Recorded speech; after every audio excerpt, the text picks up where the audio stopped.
Puji Tuhan, selamat malam saudara-saudara yang dikasihi Tuhan. Kembali lagi malam hari ini kita boleh bersama-sama beribadah dalam ibadah worship night. Mari kita siapkan hati kita bersama-sama di hadapan Tuhan malam hari ini. Siapkan hati saudara, kita berdoa bersama-sama. Bapa di surga, terima kasih, kami bersyukur malam hari ini. Kalau kami boleh ada sebagaimana kami ada Tuhan, semuanya karena kasih dan anugerah-Mu. Terima kasih atas penyertaan Tuhan yang sempurna dalam kehidupan kami. Kami percaya saat kami memuji dan menyembah-Mu, biarlah kuasa-Mu nyata di dalam kehidupan kami. Terima kasih Tuhan. Mari Allah Roh Kudus, biarlah Kau turut bekerja di tengah-tengah ibadah kami malam hari ini. Biarlah nama-Mu ditinggikan, nama-Mu diagungkan. Kami naikkan segala pujian, hormat dan syukur kami kepadamu. Dalam nama Yesus kami berdoa dan kami mengucap syukur. Haleluya, haleluya. Amin. Amin Tuhan. Kita buka setiap hati kita. Kita angkat ucapan syukur kita. Persiapkan dirimu.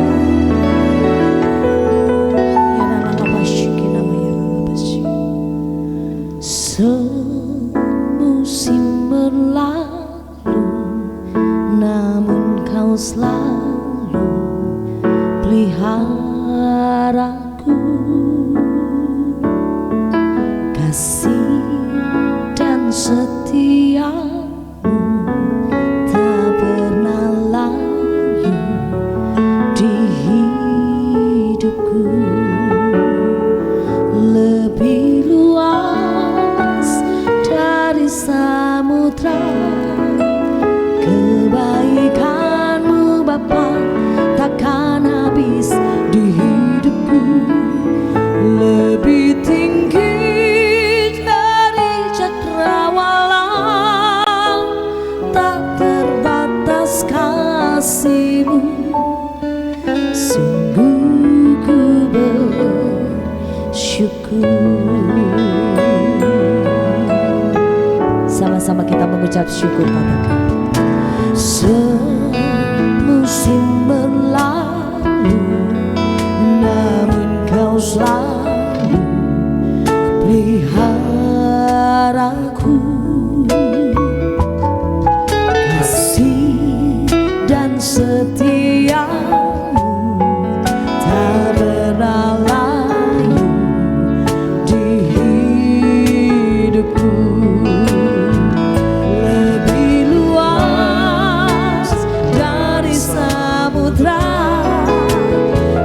Kebaikan-Mu Bapa, takkan habis di hidupku.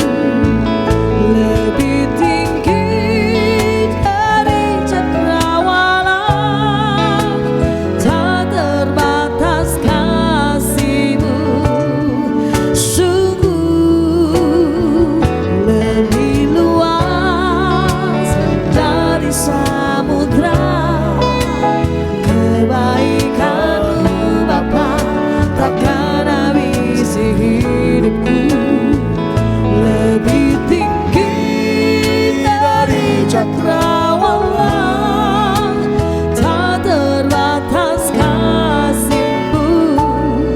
Sungguh ku bersyukur. Sama-sama kita kata di hadapan Tuhan. Lebih luas dari samudra kebaikan-Mu Bapa, takkan habis di hidupku. Lebih tinggi dari cakrawala, tak terbatas kasih-Mu. Sungguh ku bersyukur. Sama-sama kita berkata di hadapan Tuhan. Lebih luas dari samudra kebaikan-Mu Bapa, takkan habis di hidupku. Lebih tinggi dari cakrawala, tak terbatas kasih-Mu. Sungguh ku bersyukur,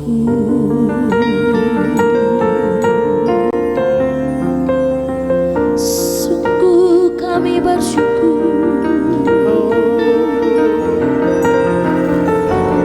sungguh kami bersyukur, sangat bersyukur. Kebaikan-Mu yang tidak terbatas bagi kami. Terima kasih, Kami bersyukur Tuhan. terima kasih, kami bersyukur, kami bersyukur Tuhan. Terima kasih Musim kami masuki, musim kami lalui, kami percaya penyertaan Tuhan sempurna. Terima kasih, Haleluya. kami bersyukur. Syukur kepadamu, Tidak masyarakat, syukur kepadamu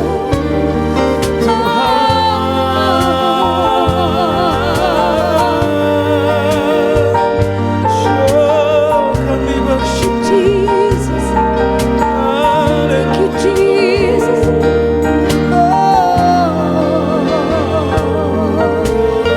Thank you Lord Jesus. Kami bersyukur. Thank you Jesus. Jesus. Tiada habis-habisnya kami naikkan syukur kami Yes. kepadamu Tuhan. Terima kasih Tuhan. Kami telah memasuki di penghujung tahun ini. Kami percaya semua itu karena anugerah-Mu. Amin. Banyak yang telah Tuhan kerjakan dalam hidup Amin. kami. Yes. Banyak hal yang telah Tuhan perbuat dalam hidup kami. Yes. Kami mau bersyukur kepadamu Tuhan. Amin. Mari angkat hatimu, angkat tanganmu. Naikkan syukur kepada Tuhan malam hari. Terima kasih. Terima kasih. Terima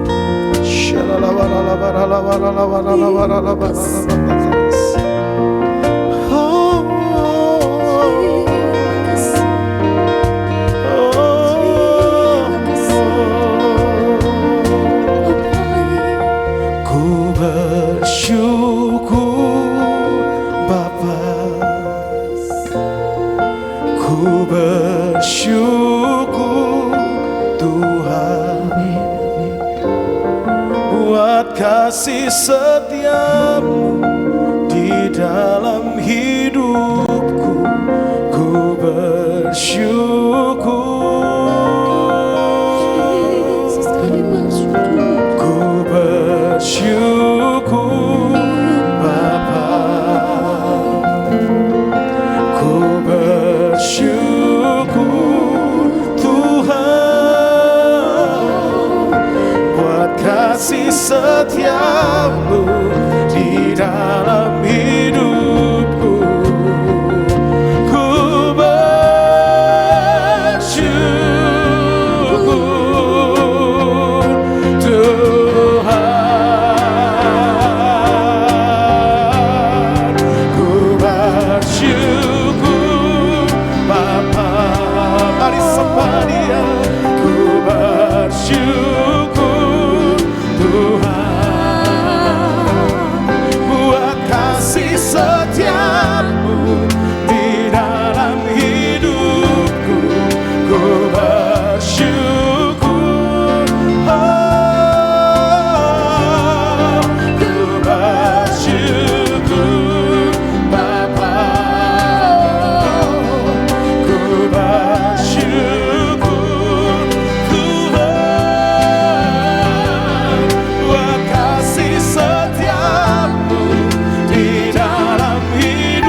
setiamu di dalam hidupku. Ku bersyukur buat kasih setiamu di dalam hidupku. Ku bersyukur buat kasih setiamu di dalam hidupku. Ku bersyukur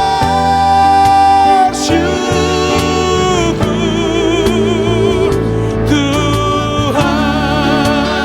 Mari sembah Dia. Kami naikkan syukur kepada-Mu.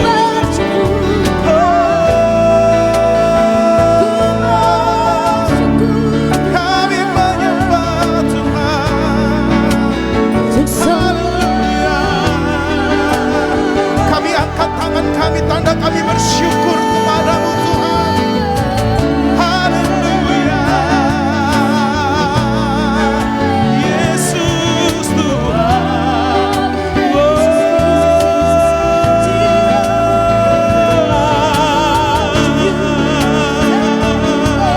Haleluya.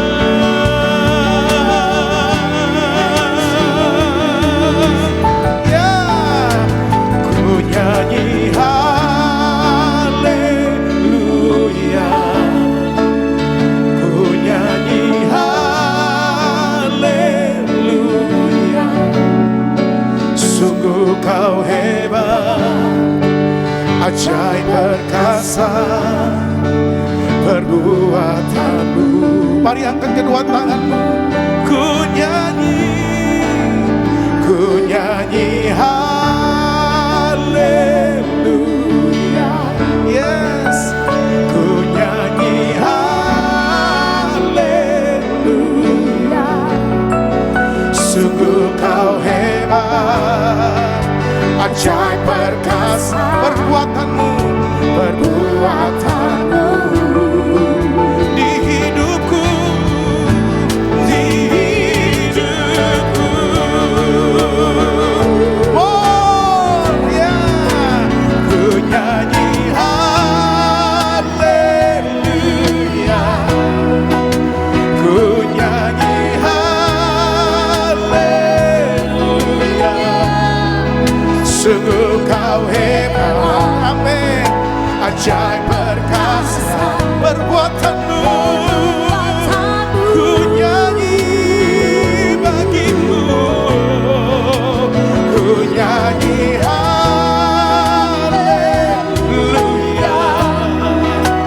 Ku nyanyi haleluya. Sungguh Kau hebat, ajaib. Katakan sungguh Kau hebat, sungguh Kau hebat, ajaib perkasa. Sungguh Kau hebat, sungguh Kau hebat, ajaib perkasa perbuatanmu di hidupku, di hidupku.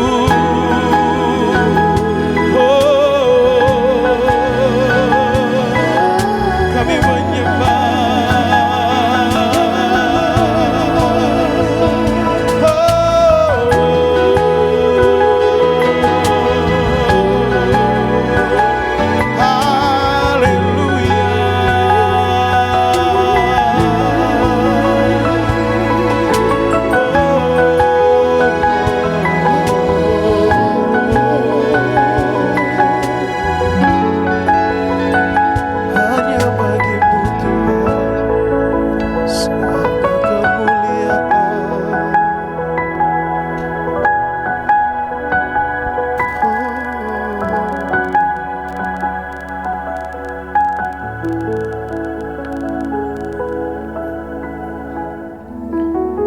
Biar pada malam kesempatan yang indah ini, biar setiap hati-hati daripada setiap kami boleh dipersembahkan kepada Tuhan sebagai hadiah Natal yang indah dari kami kepada Tuhan.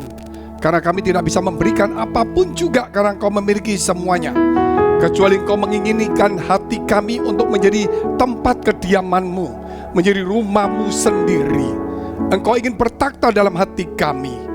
Kiranya Tuhan Kau sucikan hati pikiran kami, supaya kami boleh menangkap firman Allah ini, dan kami boleh memberikan hidup kami kepada Tuhan, menjadi alat Tuhan, supaya pada Natal dan Tahun Baru ini, di mana kami akan melewati Natal dan kami menyambut tahun yang baru, biar sepanjang tahun yang baru 2021 ini, supaya setiap kami boleh menjadi berkat bagi banyak orang. Dan Tuhan selalu menuntun setiap langkah hidup kami, menjauhkan kami dari segala percobaan, menjauhkan kami dan membentengi kami, membagari kami, supaya tidak satupun kuasa kegelapan yang mencoba menyeret kami keluar dari perlindungan Tuhan. Terima kasih Tuhan, kami berdoa untuk setiap mereka yang saat ini, mereka yang menonton, mereka mendengarkan firman ini. Biar mereka bangkit kembali semangat mereka, harapan mereka. Engkau memberikan kekuatan dan memulihkan kepada mereka semuanya, supaya pada tahun yang baru ini kami boleh meraih janji Allah. Kami boleh berjalan bersama dengan Tuhan. Kami boleh menangkap visi Tuhan, dan boleh melakukan segala yang Tuhan mau kami perbuat. Menyembuhkan, memulihkan setiap kami, menghibur, menguatkan setiap kami. Demi nama Tuhan Yesus, jadilah pulih, jadilah sembuh, jadilah kuat. Dalam nama Yesus, haleluya. Amin. Puji Tuhan, haleluya. Ya, tidak terlambat. Merry Christmas and Happy New Year. Puji Tuhan, saudara yang dikasihi Tuhan. Kalau kita mau belajar firman Tuhan, ternyata kalau kita melihat Yesus Tuhan kita itu punya banyak gelar. Saya pernah mencoba menghitungnya lebih dari 30. Sebagaimana yang pernah dikatakan malaikat Tuhan ketika berjumpa dengan para gembala di padang Efrata, itu sudah disebutkan juru selamat Kristus Tuhan sudah 3. Belum lagi yang dikatakan oleh Yohanes Pembaptis, anak domba Allah, anak Allah. Belum yang dikatakan oleh malaikat Gabriel, anak Allah Maha Tinggi, anak kudus, Immanuel. Belum juga yang dikatakan firman-firman yang lain juga, anak Daud, tunas Daud, tunggul Isai, mana dari surga, sang firman. Begitu banyak sekali, tanduk Daud, terang dunia, dan sebagainya. Saudara yang dikasihi Tuhan, begitu banyak sekali anak Allah yang hidup. Raja segala raja, Tuhan di atas segala Tuhan, Raja mulia. Bahkan kalau kita bisa melihat singa Yehuda dan sebagainya. Hari ini kita melihat ternyata saudara, jabatan atau gelar Yesus begitu banyak, mengandung arti yang luar biasa. Anak Allah berarti dia Allah sendiri. Dia Tuhan berarti dia berkuasa atas alam semesta. Kalau kita juga belajar bagaimana dia firman yang hidup, sang firman itu berarti dia firman yang telah jadi manusia. Dia anak Allah Maha Tinggi, anak tunggal Bapa. Berarti tidak ada juru selamat yang lain. Dan kalau kita juga melihat anak domba Allah, artinya dia yang menjadi korban. Dan kita tahu dia nama di atas segala nama, raja segala raja. Tidak ada satupun yang bisa melawannya. Hari ini kita melihat dulu salah satu gelar Yesus. Terdapat dalam kitab Wahyu pasal 5 ayat 1 sampai dengan 5. Maka aku melihat di tangan kanan dia yang duduk di atas takhta itu sebuah gulungan kitab yang ditulisi sebelah dalam dan sebelah luarnya, dan dimeterai dengan 7 meterai. Dan aku melihat seorang malaikat yang gagah, yang berseru dengan suara nyaring, katanya, siapakah yang layak membuka gulungan kitab itu dan membuka meterai-meterainya? Tetapi tidak ada seorang pun yang di surga, atau yang di bumi, atau yang di bawah bumi, yang dapat membuka gulungan kitab itu atau yang dapat melihat sebelah dalamnya. Maka menangislah aku dengan amat sedihnya, karena tidak ada seorang pun yang dianggap layak untuk membuka gulungan kitab itu ataupun melihat sebelah dalamnya. Itu yang dialami Rasul Yohanes di Pulau Patmos. Ayat 5. Lalu berkatalah seorang dari tua-tua itu kepadaku, jangan engkau menangis. Sesungguhnya singa dari suku Yehuda, yaitu tunas Daud, telah menang, sehingga ia dapat membuka gulungan kitab itu dan membuka ketujuh meterainya. Kalau kita melihat ada satu gulungan kitab yang tidak bisa dibuka oleh siapapun juga, baik di langit, di bumi, di bawah bumi. Sampai Rasul Yohanes menangis.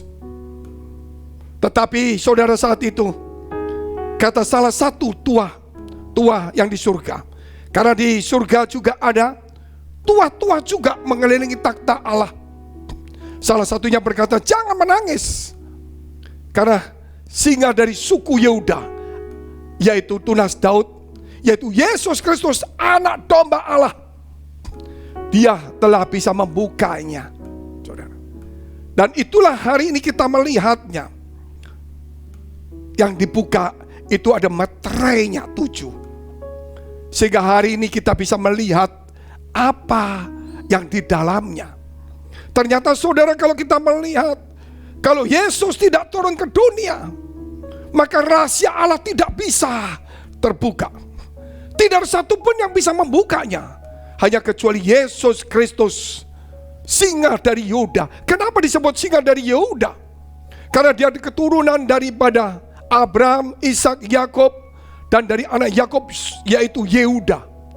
Yang kemudian kalau kita tahu bahwa ada kerajaan Yehuda, yaitu di mana Daud dan keturunannya, maka kemudian kerajaan Daud ini dan kerajaan Israel, Yehuda maupun Israel, saat itu terbagi menjadi 2, Yehuda dan Israel.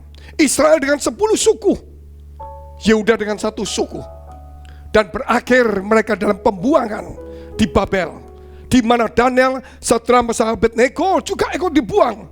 Dan muncullah juga kitab Daniel itu yang menubuatkan tentang ada satu batu yang tanpa perbuatan tangan manusia jatuh dari gunung, batu kecil menimpa patung besar. 4 kerajaan dunia yang besar akan hancur. Sedangkan batu itu menjadi gunung yang tinggi memenuhi bumi. Dan itulah kerajaan yang didirikan oleh Tuhan sendiri melalui Yesus Kristus. Saudara yang dikasihi Tuhan, maka kemudian kerajaan Yehuda Israel pun hilang lenyap karena dalam pembuangan. Tetapi janji Tuhan kepada Daud itu tetap iya dan amin. Oleh karena itu, maka lahirlah Yesus yang meminjam Yusuf dan Maria, yang dikandung dari Roh Kudus, untuk meneruskan. Disebutkan juga dari keturunan Daud, tunas Daud, tunggul Isai. Untuk apa? Membangun kembali pondok Daud yang roboh, kerajaan Yehuda, kerajaan yang dijanjikan Tuhan kepada Daud, dibangun kembali, tapi tidak akan pernah roboh. Kerajaan ini sampai kepada kekal, dan itu disebut kerajaan surga. Oleh sebab itu Yesus disebut singa dari suku Yehuda. Kalau kita membaca itu, kalau kita melihat itu, salah satu gelarnya, berarti memang apa yang pernah dinubuatkan oleh Yakub kepada Yehuda itu terjadi ketika Yakub sementara sudah mau berakhir usianya. Dia sedang memberkati dan dia menubuatkan satu persatu.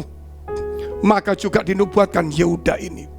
Dan itulah yang kita tahu, singa dari suku Yehuda adalah Yesus Kristus itu sendiri.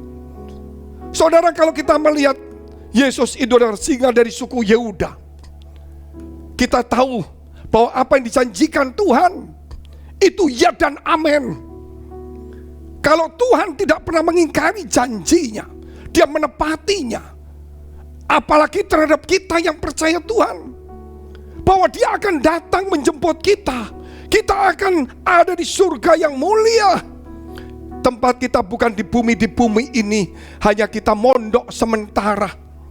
Kita melakukan tugas kita, saudara yang dikasihi Tuhan. Tetapi di dalam tugas kita mungkin ada serangan-serangan. Tapi jangan takut, ada singa dari suku Yehuda. Tetapi mungkin saudara berkata, iblis seperti singa mengaum-ngaum. Dia bukan singa, seperti singa. Mungkin dia seekor serigala, mungkin dia seekor anjing, tetapi sepertinya singa menakut-nakuti kita. Tetapi Yesus adalah singa dari suku Yehuda. Saudara, kita bukan bicara mengenai sifat-sifat daripada itu, namun ini kita berbicara dari mana kalau kita melihat singa itu dia akan punya anak, dan singa laki-laki akan menjadi raja. Saudara boleh lihat itu film Lion King dan sebagainya. Itu menunjukkan bagaimana takhta itu terus diteruskannya. Kita lihat dulu dalam kitab Yoel 3 ayat 16. Tuhan mengaum dari Sion, dari Yerusalem ia memperdengarkan suaranya, dan langit dan bumi bergoncang. Tetapi Tuhan adalah tempat perlindungan bagi umatnya dan benteng bagi orang Israel. Saudara yang dikasihi Tuhan, ketika Tuhan mengaum, goncanglah bumi ini. Dia mengaum dari Sion. Tetapi setiap orang yang percaya, dialah tempat perlindungan. Dunia boleh goncang saat ini, tetapi anak-anak Tuhan, saudara, ada tempat perlindungan. Yakinlah janji Tuhan ya dan amin. Apa yang dia katakan kepada Daniel kemudian terjadi. Apa yang dia katakan kepada Yakub terjadi. Apa yang dia katakan juga kepada Abraham terjadi.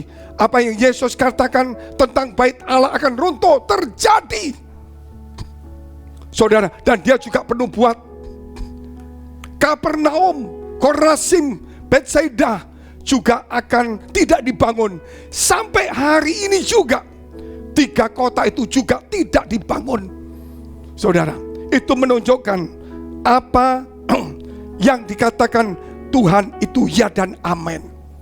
Jadi mari kita mengungsi, mari kita berlindung kepada Tuhan, biar pada tahun yang baru ini kita punya tempat perlindungan yang kokoh, yang teguh, di mana panah-panah api dari setan tidak bisa masuk kepada kita. Siapapun juga yang menggoda kita masuk di dalam perlindungan Tuhan. Kita lihat dulu firman Tuhan, Amsal 29 ayat 1.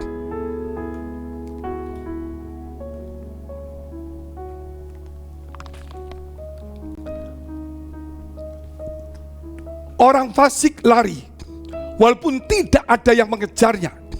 Tetapi orang benar merasa aman seperti singa muda. Luar biasa saudara. Orang fasik akan lari walaupun tidak ada ancaman. Tetapi orang benar merasa aman seperti singa muda. Dia tetap kuat. Dia tetap merasa aman.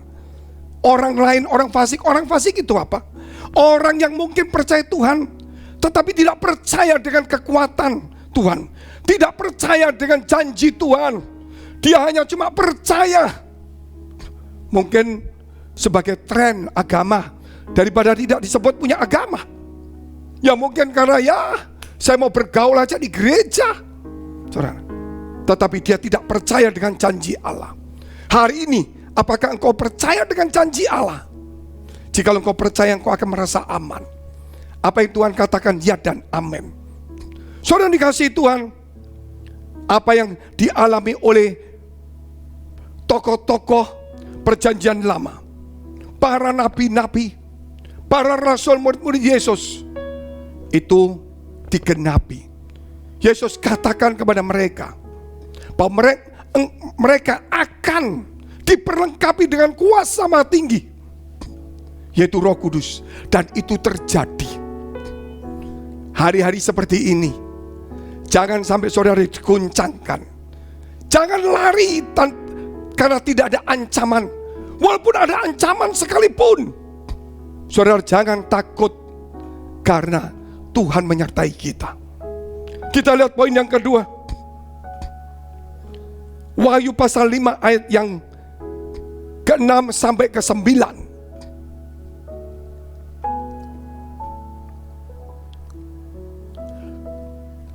Maka aku melihat di tengah-tengah takhta dan keempat makhluk itu, dan di tengah-tengah tua-tua itu berdiri seekor anak domba.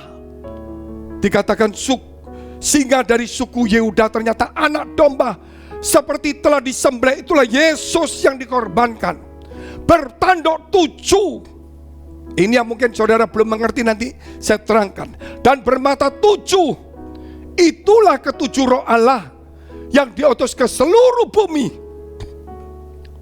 Lalu datanglah anak domba itu dan menerima gulungan kitab itu dari tangan dia yang duduk di atas takhta itu.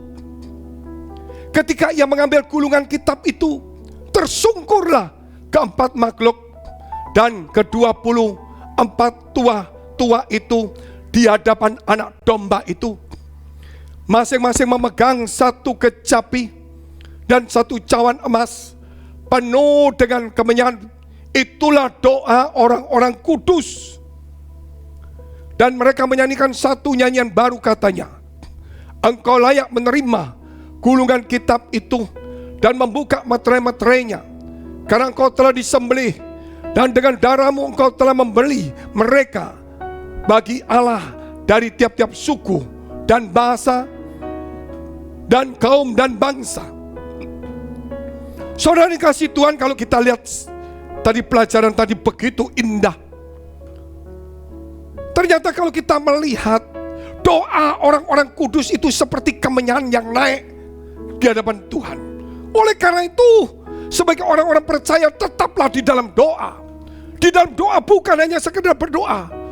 Biar doa itu juga membuat kita menjauhi kejahatan. Ketika setiap kali kita berdoa, ayo kita minta perlindungan Tuhan, supaya kita dijauhkan dari segala persoalan, cobaan-cobaan, kuasa kegelapan, dari kejahatan itu. Kita minta supaya pikiran kita dibersihkan, disucikan. Oleh sebab itu poin yang kedua, anak domba bertanduk 7. Kita ulangi ayat yang ke-6. Mungkin saudara akan bertanya-tanya, apa maksudnya ini? Maka aku melihat di tengah-tengah takhta dan keempat makhluk itu, dan di tengah-tengah tua-tua itu berdiri seekor anak domba seperti telah disembelih, bertanduk 7 dan bermata 7. Itulah ketujuh roh Allah yang diutus ke seluruh bumi. Haleluya. Saudara, mungkin saudara akan bertanya-tanya, kenapa ada 7 roh Allah? Itulah yang digambarkan pelita yang di ruang kudus, yang ada 7 dan nyala terus, tidak boleh padam. Itu menunjukkan roh Allah yang terus bekerja di muka bumi. Cara kerja Allah di muka bumi sepertinya itu, tidak boleh padam. Kalau di tempat ruang kudus, para imam itu tidak boleh lalai, tidak boleh ada satupun yang padam. Jadi mesti dijaga terus nyala. Kalau saudara pergi ke Golgota, kalau saudara pergi ke tempat mana, ke Bethlehem, saudara pasti melihat itu ada banyak lilin-lilin yang dinyalakan. Itulah orang-orang yang menyalakan lilin. Seakan itu gambaran tidak boleh padam. Itulah gambaran roh kita juga, di mana Tuhan tidak pernah juga tidur, bahkan juga tidak pernah dia melalaikan janjinya. Kita juga tidak boleh padam roh kita. Kita harus menyala-nyala. Kalau saya melihat orang Israel kalau berdoa, saya heran terkejut. Dia berdoa di tembok ratapan, dia goyang-goyang. Padahal ini berdoa mestinya kan mesti rapi, mestinya kita kusuk. Dia goyang-goyang, saudara. Ada yang perempuan rambutnya panjang, ya dikuncir, saudara. Dia berdoa goyang-goyang, jadi rambutnya juga goyang-goyang semuanya. Saya pikir kok kurang etika ya. Ada yang memuji Tuhan sambil goyang-goyang, saudara. Ada yang berdoa sambil goyang, saya bilang kok aneh nih. Mungkin senam rohani. Ternyata saya pelajarin dan saya tanya mereka. Dia berkata, itulah kita seperti api yang tidak boleh padam. Api itu saudara boleh ditiup angin tapi tidak boleh padam. Api yang sesungguhnya pasti goyang, tidak mungkin tidak goyang. Mungkin saudara akan berkata begini, oh aku ini nyala terus tidak pernah goyang. Itu namanya apinya Monas, saudara. Bukan seperti itu. Kita ini kena masalah, kita ditiup kiri kanan persoalan, kita hampir padam tapi tidak boleh padam. Mungkin kita doa tidak boleh goyang-goyang, tetapi yang pasti saudara, roh kita harus menyala-nyala. Nah, kalau kita melihat apa ketujuh roh Allah itu, itulah tujuh roh Allah yang diutus ke dunia itu. Cara kerja Allah. Saya dapat ini melalui sebuah penglihatan malam. Waktu saya pelayanan di NTT, di pedalaman, malam hari saya melihat ada sebuah kitab yang bergantung di langit yang besar sekali. Tiba-tiba kitab itu turun di depan saya dan saya membukanya. Ada 4 halaman. Bukan 4 halaman seperti ini, tetapi ada 4 bagian. Yang satu kosong, yang satu ada namanya orang, satu lagi diisi, satu lagi diisi. Jadi saya melihat 3 bagian itu terisi. 1 itu nama, 2 itu baru yang lain. Tapi ada 1 bagian yang kosong. Dan setelah itu saya melihat 2 bagian itu salah satunya. Selain nama yang tertulis itu, ternyata disebut 7 roh Allah. Saya jadi bingung, kok 7 roh Allah? Apa maksudnya? Saat itu kitab itu kemudian diangkat naik. Saya heran, tiba-tiba seperti jadi batu. Dan di belakang saya ada begitu banyak orang-orang yang sedang berbaris. Banyak sekali. Saya sampai ujung melihatnya itu tetap banyak orang berbaris. Saya ngomong sama salah satu orang di belakang saya, ini ada kitab, ada nama kita. Kamu mau lihat nggak? Dia mau. Kitab itu turun. Saya mau buka, saudara. Siapa namamu? Ketika dia sebut namanya, saya mau buka. Mau buka, kitab itu nutup kembali jadi batu, naik ke atas. Dan ada satu suara berkata, tidak boleh seorang pun boleh melihat kitab kehidupan selain Tuhan yang melihatkannya. Itulah satu hal yang luar biasa yang saya terima. Lebih daripada semua harta, saya boleh melihat kitab kehidupan itu. Walaupun mungkin bukan melihat sempurna, tapi saya melihat 3 bagian itu. Pertama adalah nama, dan yang kedua itu adalah 7 roh Allah itu. Sehingga hari itu saya diberi pengertian kepada Tuhan, supaya kita bukan hanya percaya Yesus, nama kita terdaftar di surga, tapi ada bagian yang harus kita kerjakan. Apa itu, saudara? Cara kerja 7 roh Allah itu. Yesaya, kita lihat pasal 11 ayat 1 sampai dengan 3.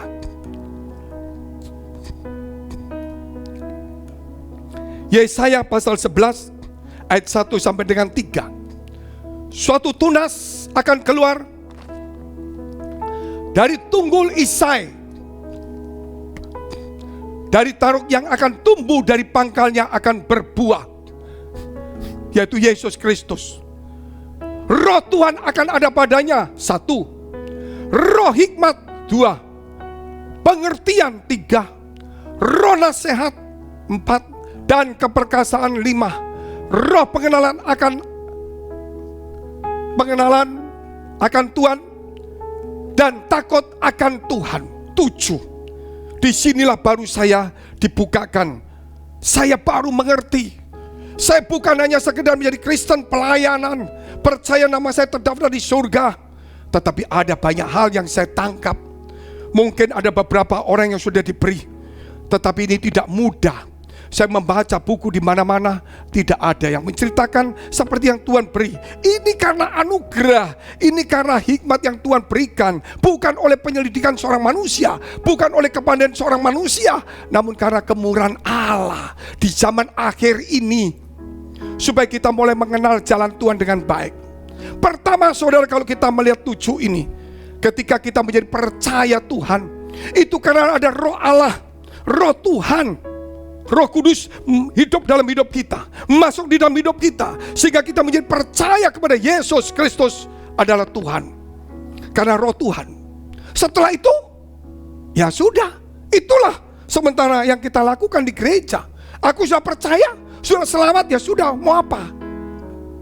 Ini saudara, padahal kalau kita lihat ada roh hikmat. Jadi setelah kita percaya, kita harus minta hikmat supaya kita menjadi orang yang bijaksana, yang bisa mengerti firman Allah.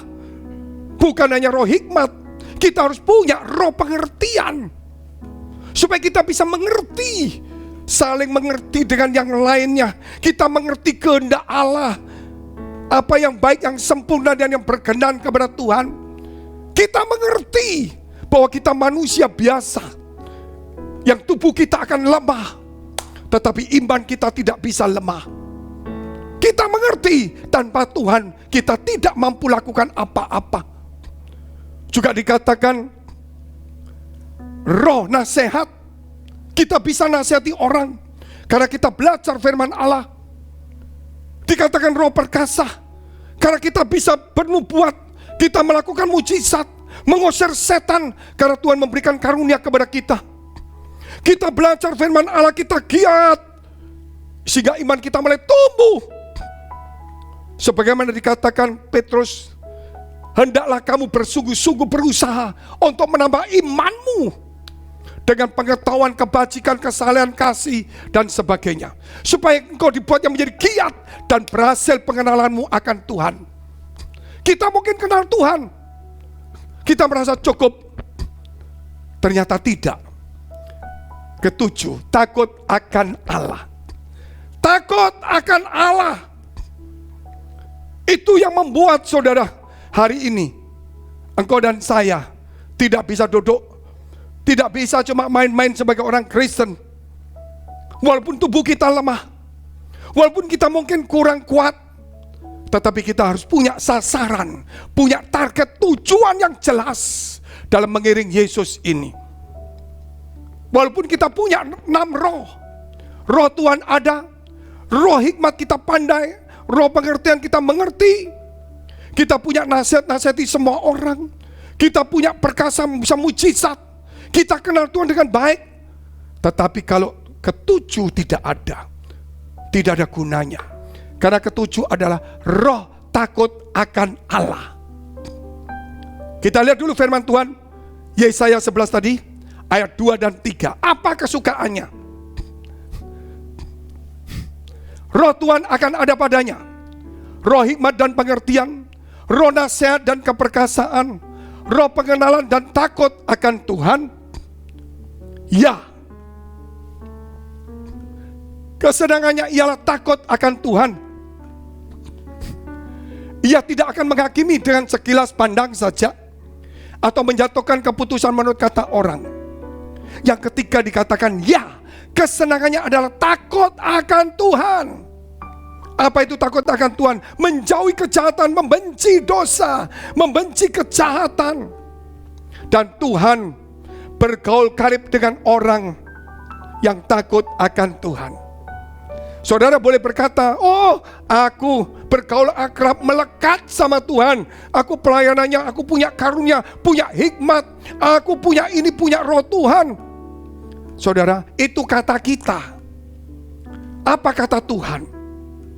Orang yang mau melekat sama Tuhan, berarti kalau kita melihatnya adalah orang takut akan Tuhan. Tuhan sendiri akan berkata bahwa Tuhan bergaul karib, akrab dengan orang yang takut akan Tuhan. Mulailah hari ini, saudara, setelah saya belajar, saya dapatkan firman ini 20 tahun lebih ya, yang lampau saya dapatkan ini. Itu mengubah hidup saya.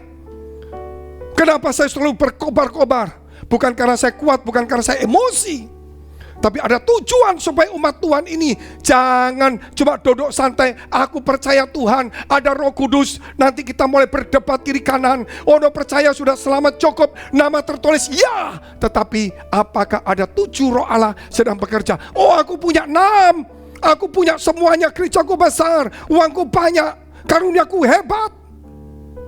Tetapi kalau tidak takut akan Tuhan, saudara, kita harus mengubahnya itu menjadi takut akan Tuhan. Walaupun kita percaya Tuhan, kita nggak punya hikmat, kita nggak punya pengertian, kita nggak punya nasihat, kita nggak punya namanya keperkasaan, kita nggak kenal sungguh-sungguh lebih dalam daripada orang lain. Kita hanya percaya. Tapi kalau kita takut akan Tuhan, 1, percaya, 2, takut Tuhan, itu jauh lebih baik daripada kita punya 6, tetapi yang ke-7 tidak dipunyai. Oleh karena itu sebagai orang percaya, kita harus mengejarnya itu, dan kita harus sungguh-sungguh. Kita lihat yang ketiga, yang terakhir, kerajaan imam-imam. Kita akan memerintah bersama dengan Tuhan, ya, sebagai kerajaan imam-imam. Banyak orang berkata, saya ini anak raja. Betul. Akhirnya dia ngomong apa? Saya anak raja, makan harus mewah, naik pesawat harus kelas 1. Ya kalau bayar sendiri. Kalau minta dibayar itu gak benar. Itu kalau uang jeripaya gak apa-apa. Tapi kalau uang persembahan, hati-hati saudara. Nah disinilah kerap kali kita ngomong anak raja. Betul, anak kerajaan. Tapi imam-imam, kita memang anak raja, tapi sebagai juga imam-imam. Imamat rajani, bangsa yang kudus milik kepunyaan Allah. Apakah kita mencerminkan seorang yang berohani baik? Apakah kita mencerminkan seorang yang beriman? Walaupun mungkin kita diberkati kaya, kita punya kedudukan tinggi, kita bisa membeli barang yang mahal, kita bisa duduk di pesawat kelas 1 karena kita punya uang sendiri. Tapi apakah bisa mencerminkan sebagai orang yang beriman?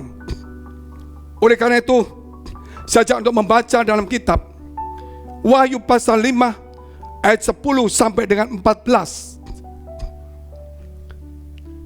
Dan engkau telah membuat mereka menjadi suatu kerajaan dan menjadi imam-imam bagi Allah kita, dan mereka akan memerintah sebagai raja di bumi. Luar biasa. Maka aku melihat dan mendengar suara banyak malaikat sekeliling takhta, makhluk-makhluk dan tua-tua itu. Jumlah mereka berlaksa-laksa, dan beribu-ribu laksa itu berjuta-juta, juta-juta lebih saudara.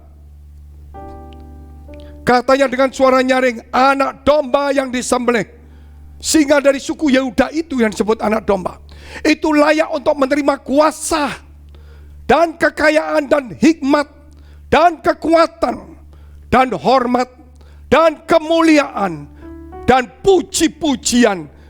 Saudara lihat, dia layak menerima semuanya. Dan aku mendengar semua makhluk yang di surga dan yang di bumi dan yang di bawah bumi dan yang di laut dan semua yang ada di dalamnya berkata, bagi dia yang duduk di atas takhta dan bagi anak domba adalah puji-pujian dan hormat dan kemuliaan dan kuasa sampai selama-lamanya. Dan keempat makhluk itu berkata, amin, amin. Dan tua-tua itu jatuh tersungkur dan menyembah. Bukan hanya jatuh tersungkur, 24 tua-tua itu orang yang paling dekat dengan takhta itu, selain dari keempat binatang yang menjaga takhta itu, di mana takhta Yesus ada di tengah, ditopang oleh 4 makhluk yang menjadi satu, dengan kepala yang berbeda, wajah yang berbeda, dengan masing-masing punya sayap 6, dengan mata yang begitu banyak. Setelah itu dikelilingi 24 tua-tua yang paling dekat. Ketika mereka menyembah Yesus, apa yang dilakukan? Di dalam ayat lain, pasal lain, mereka melemparkan mahkotanya. Mahkota yang sudah di surga dilemparkan ketika mereka menyembah Yesus Kristus. Itulah sebenarnya kekristenan hari ini. Walaupun kita anak raja, tapi kita imam-imam. Ketika kita percaya, kita menyembah. Ketika kita melayani, lemparkan semua mahkota kita, apalagi mahkota yang di bumi. Kesombongan, keegoisan, dan sebagainya. Lemparkan semuanya, saudara. Kebanyakan kita justru Ketika kita menyembah Tuhan, bukan melemparkan mahkotanya, kita minta mahkota. Tuhan, beri aku kemuliaan. Tuhan, aku minta kedudukan. Ingat saudara, bukan kita tidak boleh berdoa minta-minta. Namun ketika kita mendekat Tuhan, Dia tahu apa yang kita butuhkan. Hanya kadang-kadang kita tidak kuat kita berkata. Tetapi mari kita mulai di gereja, punya roh takut akan Tuhan. Datanglah di gereja, bukan mencari kedudukan, bukan mencari ini, itu dan sebagainya. Kita akan kecewa. Tetapi saudara, lemparkan mahkota itu, supaya saudara dapat Tuhan itu. Ayat yang terakhir, 1 Petrus pasal 2. Ayat 9 sampai dengan 12.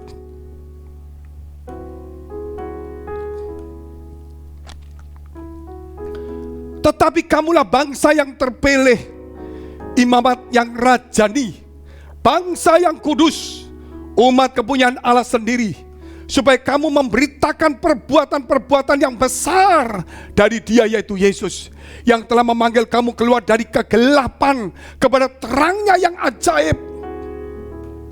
Kamu yang dahulu bukan umat Allah, tetapi yang sekarang telah menjadi umat-Nya, yang dahulu tidak dikasihani, tetapi yang sekarang telah beroleh belas kasihan.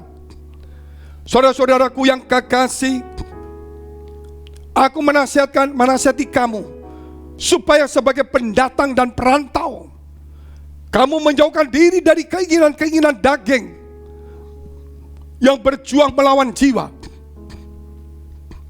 Milikilah cara hidup yang baik di tengah-tengah bangsa yang bukan Yahudi, supaya apabila mereka memfitnah kamu sebagai orang durjana, mereka dapat melihatnya dari perbuatan-perbuatanmu yang baik dan memuliakan Allah pada hari Ia melawat mereka. Mari kita mematikan daging kita, bukan membangkitkan daging kita. Oleh sebab itu kita disebut imamat yang rajani, seorang imam tetapi juga anak raja, bangsa yang kudus milik kepunyaan Allah. Kita harus mengalahkan daging itu, keinginan daging yang akan membunuh jiwa kita, yang akan membuat jiwa kita menjadi terluka. Tidak sedikit saudara, kita menghidupkan daging kita, akhirnya kita sendiri yang terluka. Kita tidak mencapainya, kita harus membunuh, kita iri hati. Tetapi biarlah pada Natal ini yang baru kita lewati, tahun yang baru ini, kita punya tujuan yang jelas. Kita punya takut akan Tuhan. Kita menjadi kerajaan imam-imam, dan kita akan memerintah bersama dengan Dia. Haleluya. Mari kita tunduk kepala, saya mau berdoa untuk kita semua saat ini, supaya punya tujuan yang jelas, dan supaya kita sungguh-sungguh menjadi orang Kristen yang sejati. Memberkati umatmu saat ini. Biar hari ini kami sadar kelahiran Tuhan di dunia ini. Kematianmu di kayu salib adalah bagian dari rencana untuk membuka rahasia yang besar, supaya sekarang umat Kristen boleh melihat kebenaran terang itu. Bukan hanya duduk menjadi orang Kristen saja yang dengan hebatnya, dengan angkuhnya menunjukkan kekuatannya, keberhasilannya, hikmatnya, pengetahuannya, tapi lupa takut akan Tuhan. Tuhan, biar kami punya sasaran yang jelas.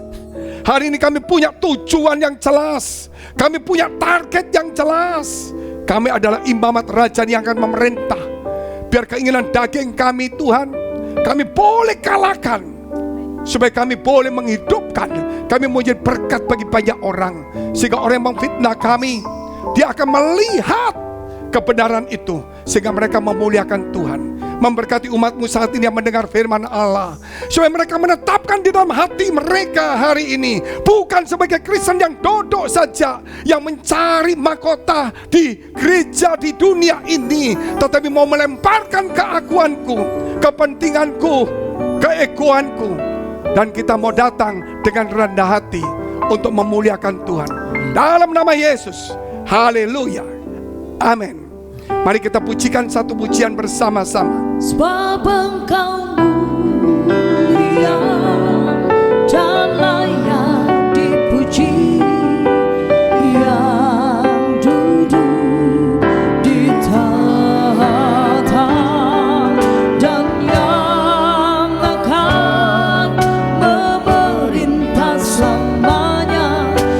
atas semua yang di bumi.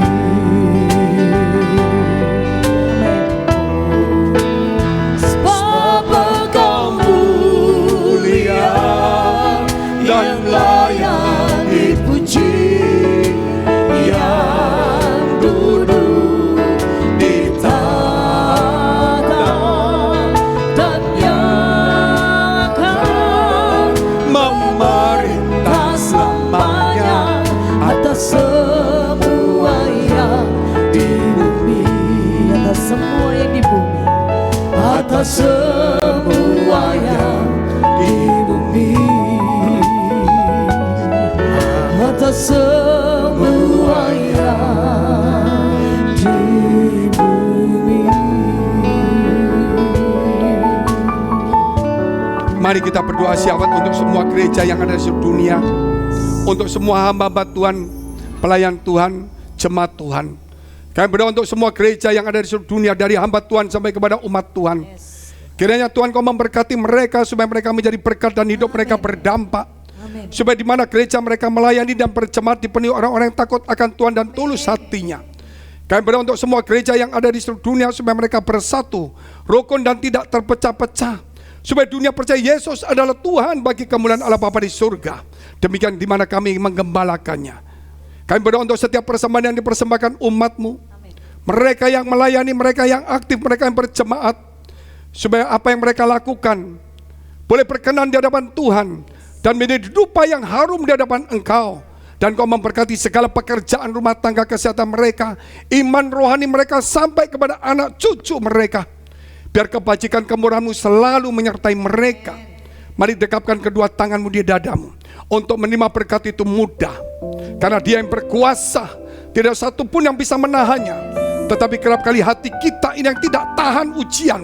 Kita menjadi sibuk, sombong, keker, arogan. Oleh sebab itu firman Tuhan berkata, jagalah hatimu dengan penuh segala kewaspadaan, karena dari situlah terpancar kehidupan.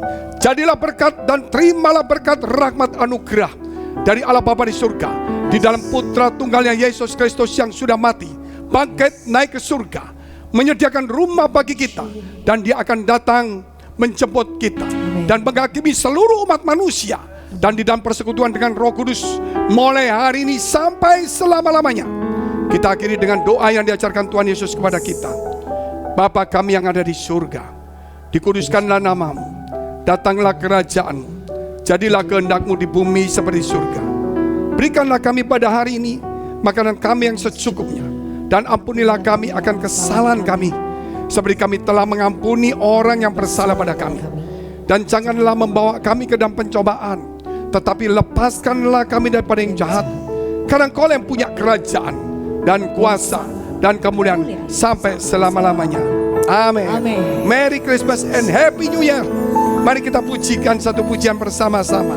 Hormat bagi Allah Bapa, hormat bagi anaknya, hormat bagi Roh penghibur ketiganya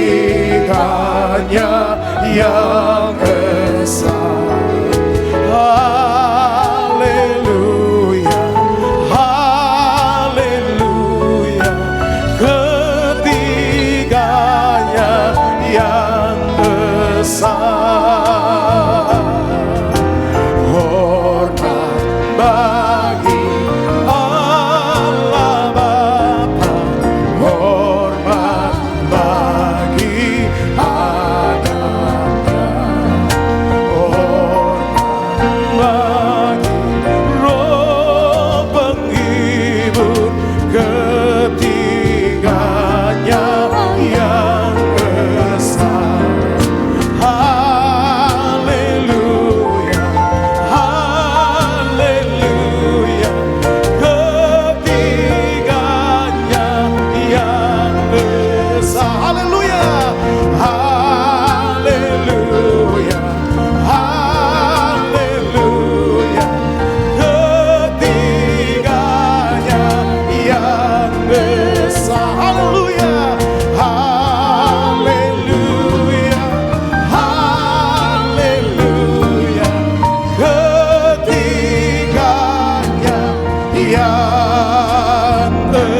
sejahtera turun dalam dunia. Katakan, bangsa-bangsa bangkitlah dan bersoraklah serta dalam anak yang kecil nyatalah Immanuel.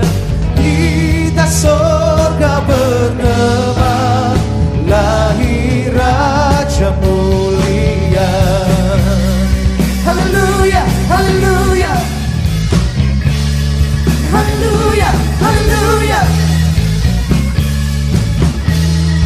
Sama-sama Gloria,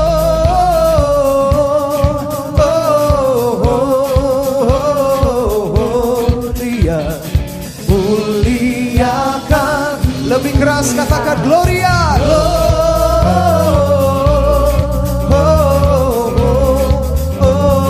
Gloria, muliakan Tuhan, muliakan Tuhan, muliakan Tuhan. Haleluya, haleluya. Sorak-sorai kemuliaan bagi Tuhan kita. Haleluya.